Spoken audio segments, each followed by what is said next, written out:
Additions or deletions? Okay.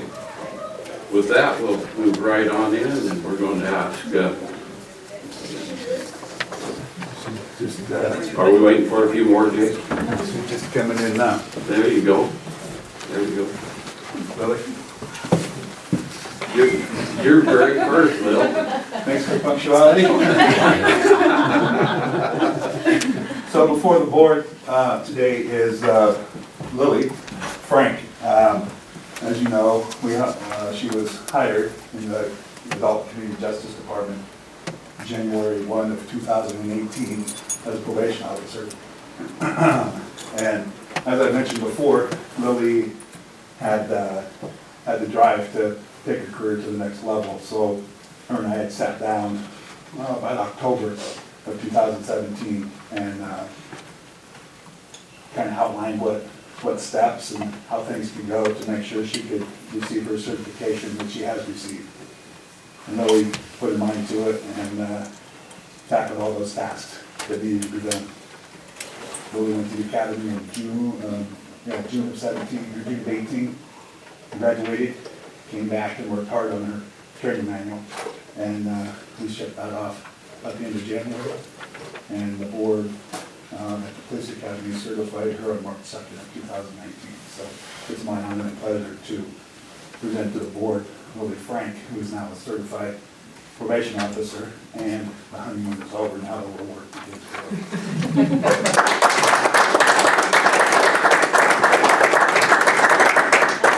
Don't leave. Don't leave. As you know, I think she's an amazing human being, not only a worker, but an amazing human being. And I want to just say she also became a U.S. citizen this last year too, which is monumental. So, and proud to do it. So, thank you.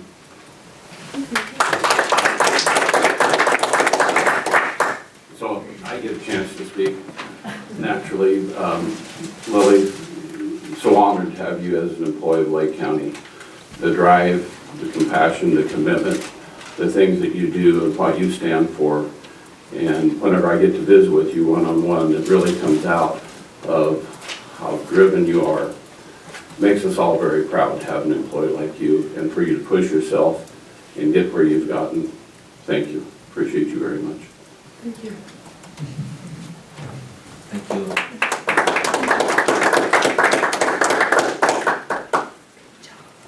So with that, we're going to move on down the agenda. Unless, was there anybody else had anything they wanted to say? There's a whole lot of support here.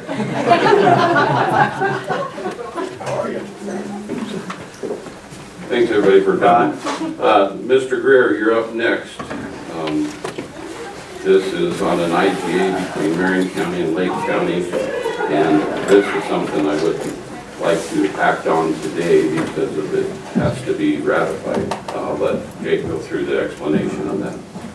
Yeah, we're ratifying this today. There's a youth, 16-year-old youth in detention who is needed to be transported to Salem, to the Marion County Juvenile Detention, in order to undergo an assessment evaluation that's being conducted by Dr. Scott Sen, who's coming down from Lake Oswego to Salem to do that. Typically, Dr. Sen will come down to Klamath, but his schedule is really full, and he could take the 3 days to come down and get that taken care of. So we're taking youth to Dr. Sen in Salem.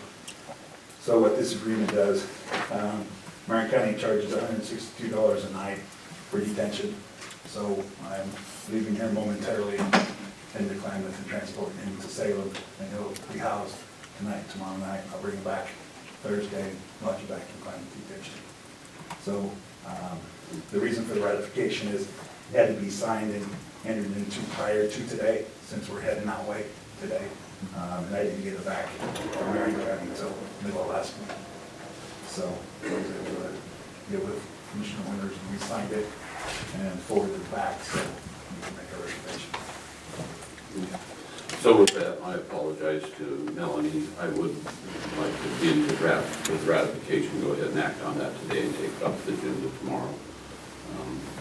So I'll make a motion to accept the ratification of the IGA that was signed prior to today.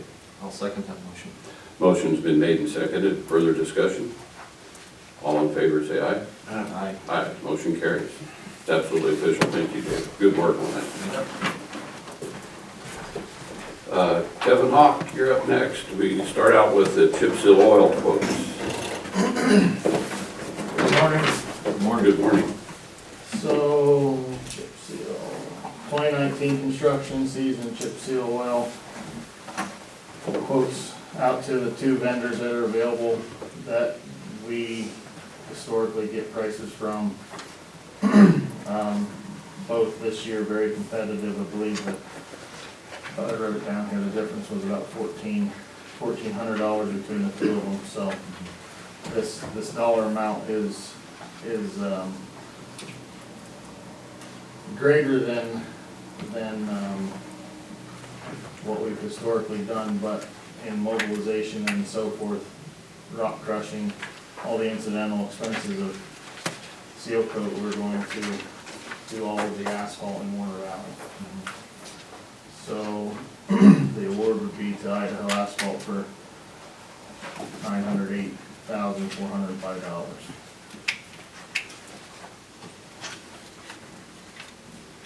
And that's the Albina asphalt? Albina was the secondary, Okay. Idaho Asphalt's the primary, Okay. and the overall, least expensive. So we can act on this tomorrow. Kevin, I don't have any questions. Does the board have any other questions?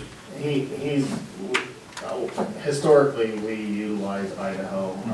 I met with both vendors and showed them our plan and our projects so that we could try to keep things as competitive as possible between the two.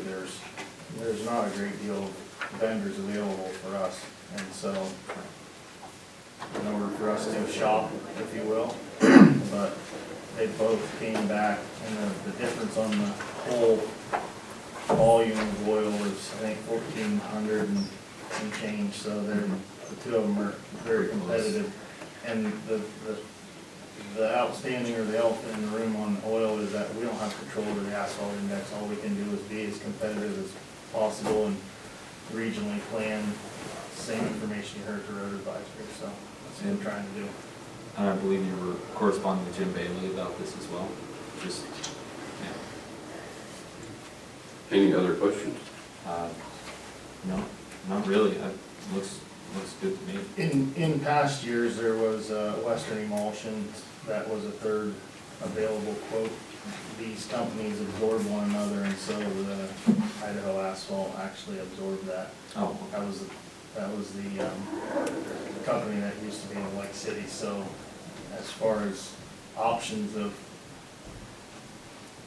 oil suppliers, these are it. This is Yeah. This is kind of the game, so the game of town. but Idaho asphalt, is that out of Ontario? Nampa, Idaho. But our oil will be shipped from Lake City. Yeah. At least we have at least the two, so we have some competitive.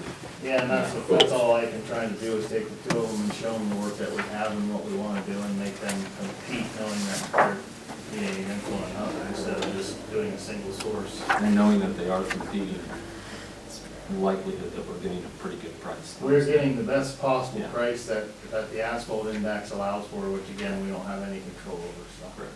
That's a way bigger hierarchy that we Yeah, have. sounds good. Okay, Yeah. good. All right, your next item is the And Vanway Inline Crusher. Pretty excited about this. Go ahead. So I brought this to you several weeks ago, so that we could entertain moving forward with this. I took Mark Wells and we went and watched another county perform, with this similar machine, and what they were able to do with it is exactly what we kind of envisioned we would want to do with it. So it further strengthened my opinion of this investment for our, gravel road program. And I just noticed something on here, on my copy, I hope it's right on yours. The fiscal year balance of the machine expenses due upon receipt, I might have a typo here. What do you show for that? Balance of the machine expense is due upon receipt. What's the dollar amount? 252,000. Yes, that's correct. 967. That's good. The quote's attached, I think I gave you the quote attached to, so we had some pretty specific things that we wanted in the vision of wanting a machine like this, and, this falls under brand name and single source exemption rule number 8. Correct.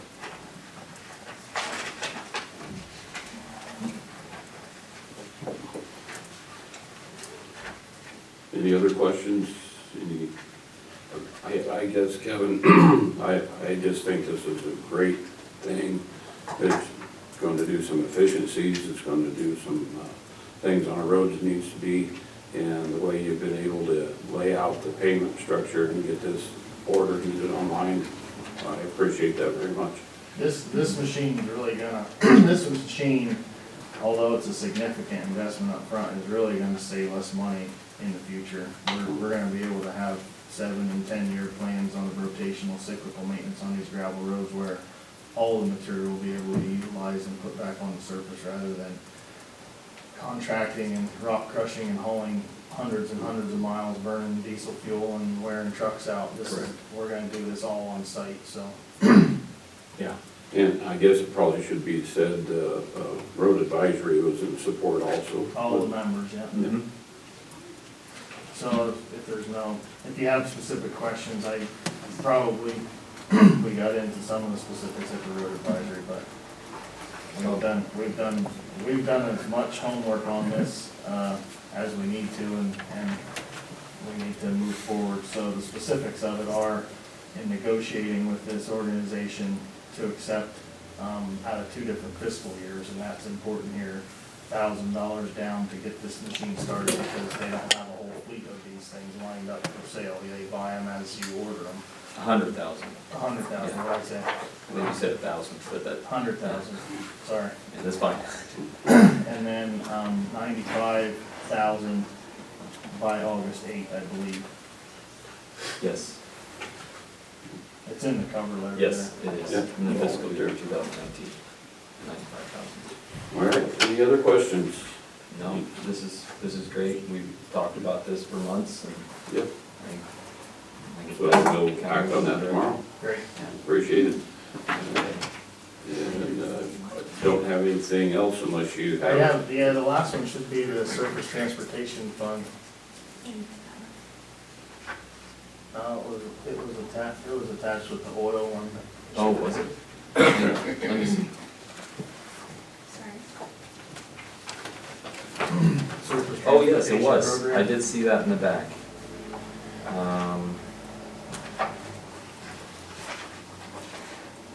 Okay, yeah, the exchange. It's a fund, it's Yep. a surface transportation program fund Okay. exchange from So, federal dollars yeah. to state.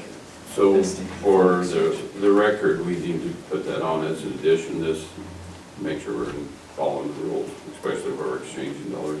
So in addition to the agenda is the fund exchange, the Surface Transportation Program Fund Exchange for 2019 is an addition to the agenda. It must have just been one scan, I apologize, No, it's okay. it just showed up as one document coming towards you, so. This dollar amount, so in summary, gets exchanged for 94 state dollars to 100 federal dollars, and allows us to be able to utilize that for specific programs. We can use it for equipment, we can use it for surface treatment, we can use it for specific projects. And the exchange allows for that flexibility and use. Yes, and we've done this for It's a budgeted item. forever. Mhm. It gives the flexibility to those dollars that we need. Well, I've done that tomorrow too. Yeah. That's, I think Kevin probably talk to you guys individually if you have any questions on that. No. I'm good on that, actually. Okay, Okay, Yeah, thank you. thank you. Appreciate it. thank you. So we'll add that to the agenda tomorrow too. Thank you, sir. All right, next up, Mr. Cooper.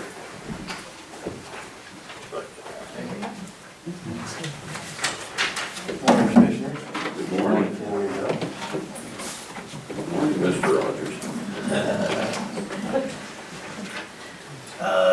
Before you gentlemen, is the information regarding inflation adjustment, paying permit fees. If you gentlemen don't have any questions, then we'll get this sent out to the state for their approval. They have 45 days to respond, and then we will have our 2 public meetings. Thank you for your time on that. Okay, so for our process,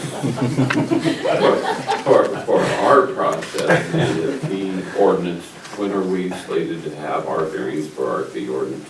We haven't set that for absolute yet, but you're talking 45 days at the state, so we need to sort of be in sync with our ordinance, I believe. When would that be? I'm hoping for July to do everyone's. So we wouldn't even bring it in front, do ordinance hearings until we heard back from the state. Yeah. So we still I have a think it'll all while. work out. Yeah, Well, what we will do, if we as the board accept these increases, it will go into our fee ordinance. You check with the state, and then we have to go through the 2 hearings, I believe. And once that comes through us, through the hearing process, and then we adopt it. Every 18 months, we can change our, add increases to our fee ordinances. So, I just want to make sure that you're working close with Melanie, that we make that time frame fit, so it works with the state. So the state, before we do any increases, the state has to approve them, is that what you're saying? 45, yeah, we have to notify the state. 45 days. Do they have a say in whether we can increase or not? Or do they just have to be notified? They have to be notified. Okay. Okay. So my question going through here, you and Jennifer have done some good work on this. And maybe I didn't catch it on this, but shouldn't we have an inflation factor yearly that follows this CPI or whatever, so that we don't get in that 10 years later that we haven't done anything? And You know, we can also, come back to this in a year and see how okay, it's implemented. well, it'd be every 18 months, is Yeah. what we can. Melanie had a We can question. revisit it in 18 months if That there was seems to what I was be. gonna say, would you wanna do it every 2 years or 18 months, or are you gonna do it every year? I can barely hear you. She is asking if you want to do it every 18 months or every 2 years. Well, I'm just following our fee ordinance is what I'm following. If you write it in there that there will be yearly inflation factor that follows the CPI, then it's automatic. And you don't have to go through here, and that's part of the fee, it stays in there forever. If that's something you want to do, that would keep us from going 10 years before there's ever an increase or anything. If you'd rather wait every 18 months and revisit it and keep that going. I would just like to concentrate on this inflation adjustment pertaining to the permit fees here and the now, and And then the 18 months readdress, look and see where we're at. if that sounds reasonable. Okay. Yeah. Taking your lead on it, sir. Yeah, appreciate it. Okay. All right, so we're looking at work with Melanie. What we can do is approve these contingent upon going through the ordinance process tomorrow. Sure. So, questions on it? The work you and Jennifer done on it, none of the increases are prohibited looking at this. It looks like they're just bringing some up, minimum amounts. Is there We're trying, just, yeah, just within the time frame that has okay, been, it's kind of been the formula. That's the They're not That's the coming number out. we come up with, so. Please look at it, please, if you have any questions. Have- No. No, I think it's really well put together, there's not dramatic increases, but like, you know, we've had conversations before about the fact that we are so far behind the rest of the state and every other county pretty much. It's just kind of trying to bring it up to a standard. I'd like the opportunity to get my department in the black. Gotcha. We can, if those general funds can go, say landfill, if they need a fourth person, maybe they can help out. Not just weed control, but, you know, I would just like the opportunity to do that. Okay, any other questions? All right, it's on the agenda for tomorrow, Mr. Cooper. All right. And Gentlemen's time. Thank you very much. thank you for the work on this.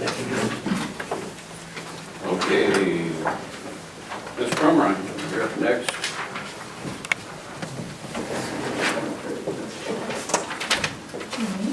Good morning. Okay, making a recommendation on the RFP process for auditors. Yes, so just to kind of refresh everybody's memory, Oster notified us earlier this year that they would no longer be providing audit services for us. At the same time, they dropped the ESV and the school districts as a client as well. So we worked with the ESV in preparing an RFP that was sent out to about, I want to say 25 to 30 in-state, regional, qualified municipal auditors. And we got 2 proposals back. That's it. The audit world is not a hot place that people want to work, I don't think. And so we're lucky that we did get these 2.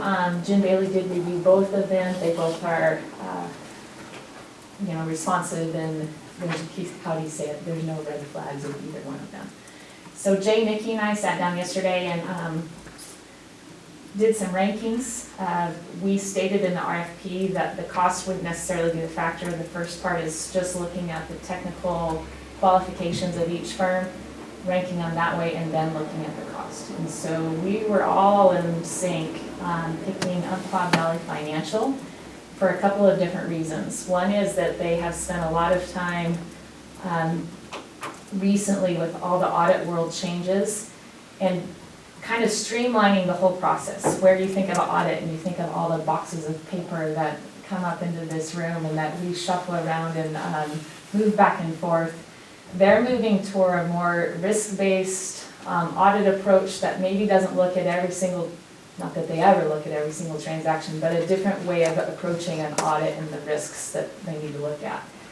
In fact, they have an online portal that allows us to send audit-related files throughout the year. So it'll streamline their on-site fieldwork when they're here. In fact, they try to say that it reduces it from an average of 5 days to just 1 or 2. So we were very excited to see that process available to us. The other thing Umpqua Valley Financial reiterated a few different times in their proposal was their willingness and dedication to discussing with management improvements to policies and procedures for all activities of the county, developing suggestions to improve the efficiency and effectiveness of our accounting systems, and then promoting internal controls to minimize risks of material misstatements due to errors, omissions, or fraud, and then also encouraging effective controls for compliance with rules and regulations related to accounting, budgeting, grant administration, and contracting. They're just going to be much more of a partner with us in making recommendations. Oster did that as well, but I think where this company is at, it helps them with our audit process to make all of those recommendations. So we are asking that you accept the bid for audit services from Umpqua Valley Financial. And then the next step in the process is they will then draft our contract, and then I'll bring that contract back before you for approval of the contract. Very well overview on that, a very good overview on that. I have no questions. I had a couple questions one-on-one with Ann that she answered. As a team, they all pulled this together